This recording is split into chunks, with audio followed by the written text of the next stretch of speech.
Buya, silakan. Ya.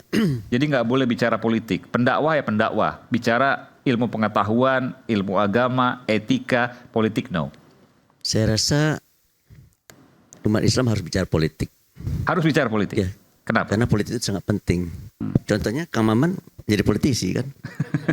Kalau nggak penting berarti Kang Maman. Mohon izin Kiai, saya bukan tidak memperbolehkan bicara politik, tapi bicara tentang pragmatisme politik. Iya. Saya gambarkan soal Iya, kalau ekspansi itu benar. politik dan Kalau itu sebagainya. benar, ya. Oke. Maksudnya apa? Pragmatisme politik, politik praktis yang kemudian. Memposisikan dia seolah-olah dia politisi. Oke. Iya. Jadi saya mendapat ibrah pelajaran dari kegaduhan yang terjadi akhir-akhir ini itu bukan karena substansi ceramah, tapi adalah karena telah terjadi pelanggaran etika. Oleh karena itu menurut saya dalam kehidupan keseharian kita masalah akhlak dan etika menjadi sesuatu yang sangat penting. Makanya saya mengusulkan bukannya sertifikasi dai yang lebih penting, tapi adalah bagaimana kita bisa membuat kode etik yang harus dipatuhi dan dipedomani oleh para dai, dan itu harus disosialisasikan kepada para dai semuanya, sehingga kita harapkan dakwah-dakwah yang diselenggarakan dan disampaikan oleh para dai ini sejuk, ya, tidak mengusik ketentraman dan kedamaian, sehingga kita harapkan umat dan bangsa kita ini akan menjadi umat dan bangsa yang lebih baik ke depan. Saya itu aja. Terima kasih. Silakan.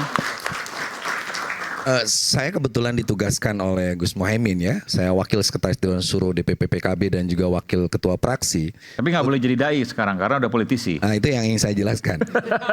Ditugaskan untuk pertama membangkitkan kembali kesadaran ulama tentang pentingnya politik kemaslahatan.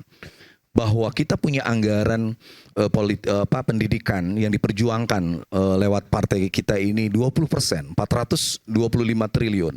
Tapi kemana uang itu untuk pemberdayaan masjid, sekolah, madrasah, guru-guru ngaji, khotib dan sebagainya. Sayangnya orang-orang Islam itu, para dai ini terlalu kami mah ikhlas. Padahal dia harus dipenuhi. Nah, oleh sebab itu, kesadaran ini harus dibangkitkan termasuk gerakan literasi. Itu yang dikatakan oleh Muhammad Abduh, ro'aitul islama dunal muslimin wa ro'aitul muslimina dunal islam. Saya kok melihat nilai ajaran Islam yang luhur, tapi dipraktekkan oleh non-muslim. Tetapi saya melihat orang Islam sendiri itu tidak memakai ajaran Islam. Maka orang-orang miskin seperti di Sri Lanka, di Bangladesh, termasuk mohon maaf di Indonesia, salah satunya bukan kesalahan ajaran Islam, tapi karena kita tidak memahami Islam sebagai sebuah kekuatan untuk melakukan perubahan. Misalnya apa? Kemiskinan. Tanya, kalau kita datang ke negara-negara miskin, kita sebutkan saja Bangladesh dan lain sebagainya. Suriah, yang hari ini sebenarnya Cak Islah ingin ngomong Suriah, dan lain sebagainya. Tetapi kenapa ketika ditanya mana negara yang bahagia? Norwegia. Mana negara yang maju? Itu di deretan pertama itu tidak ada negara yang mayoritas muslim. Islam Indonesia lah yang diharapkan dengan gerakan literasinya, dengan penghargaannya terhadap perbedaan pendapat akan muncul menjadi kekuatan Islam yang rahmatan lil alamin.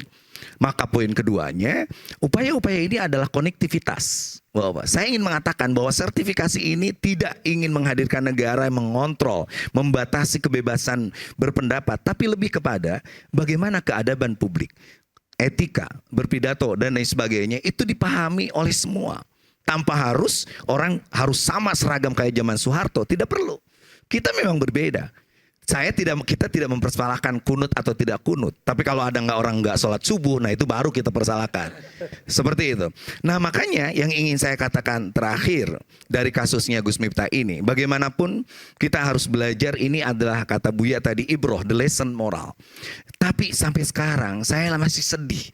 Bagaimana seorang yang sudah tidak perlu haji pun sudah haji, kata Mbak Tejo, sudah haji. Kayak gitu. Saya baru lihat, Mbak, ternyata ada kalimat itu. Nah, Bapak, yang ada adalah sebuah yang sangat menyentuh nurani kita. Kenapa orang miskin dan kemiskinan masih dijadikan komoditas oleh kita? Kemiskinan dipelihara, lalu supaya datang tiap pilihan presiden, pilek, lewat bansos dan lain sebagainya. Kemiskinan dipelihara supaya para kreator, YouTuber dan sebagainya itu tiba-tiba muncul, nyumbang ini dan terkenal. Saya mengatakan bahwa Islam adalah agama yang pertama mengatakan wa yad'u anhum israrahum wal aglalati kanat alaihim. nabi dan para penerus para nabi, dai dan sebagainya harus bisa meringankan beban umat dari kemiskinan, dari kebodohan dan dari perpecahan. Terima kasih Mas Aiman. Kita kembali saat lagi, tetaplah bersama kami di Rakyat Bersuara. Yuk.